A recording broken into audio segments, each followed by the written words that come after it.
Hello and welcome to my YouTube channel, Dr. K, the Management Professor. In this video, we'll examine the 1986 movie Hoosiers from a management perspective.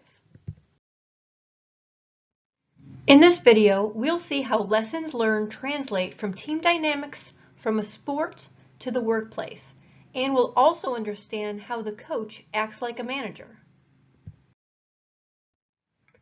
Imagine you've accepted a new job with a small firm. When you arrive, you find the staff in place has been working for weeks on projects that will now be turned over to you. As the new kid on the block, you have to deal with all the old-timers who are anxious to advise you and help you learn how things are done at their firm. You know that you'll soon be changing things. The status quo is not good enough, and that your changes won't be popular. Going in, your only true friend is the person who hired you. It's a tough situation, but you've been in tough situations before.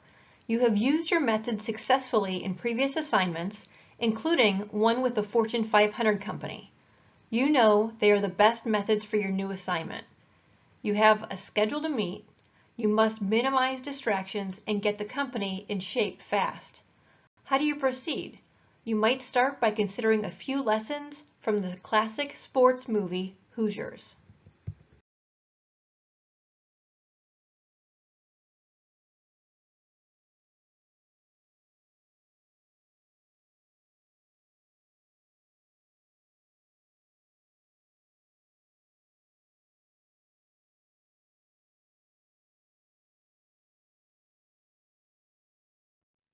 Lesson 1.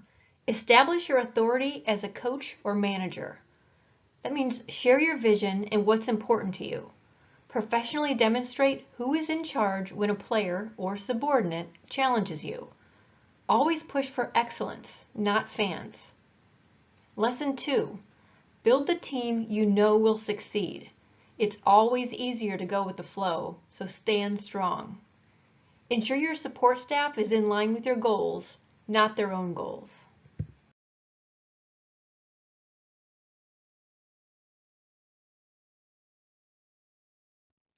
Lesson 3. Maintain discipline and master the fundamentals. That means you should build confidence in everyone who reports to you. It's your responsibility to reinforce the importance of teamwork if you want your subordinates to function like a team.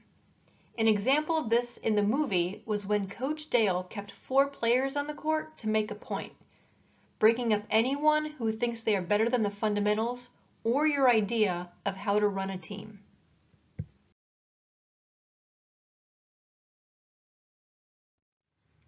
Lesson 4. Develop leadership in others. That means sometimes you have to get thrown out of the game to show someone that they are capable of leading.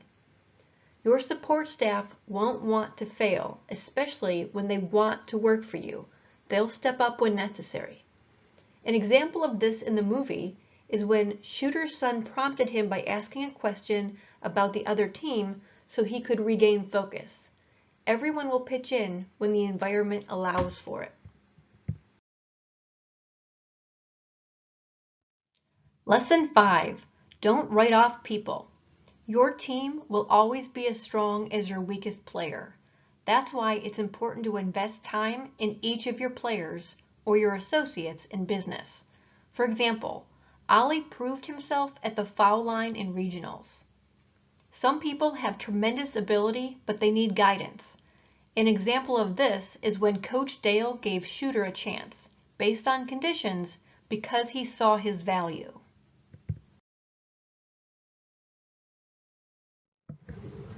Lesson 6. Know how to motivate your subordinates.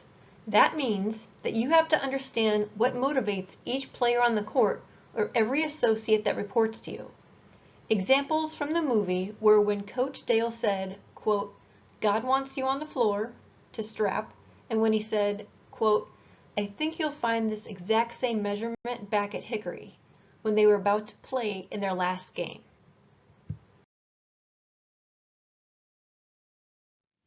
Lesson 7. Don't undermine your leader in public. For example, in the locker room, the principal asked, "Are you sure you know what you're doing?" to Coach Dale, that was inappropriate for him to ask this in front of the team. Another example is when George talked down to the new coach in front of his players. And lastly, when the town men came to practice to share their opinions, and Coach Dale had to close practice to outsiders as a result.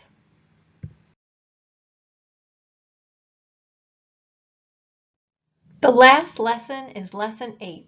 Expect the best from your people. The team in the movie had a 15-10 record last year.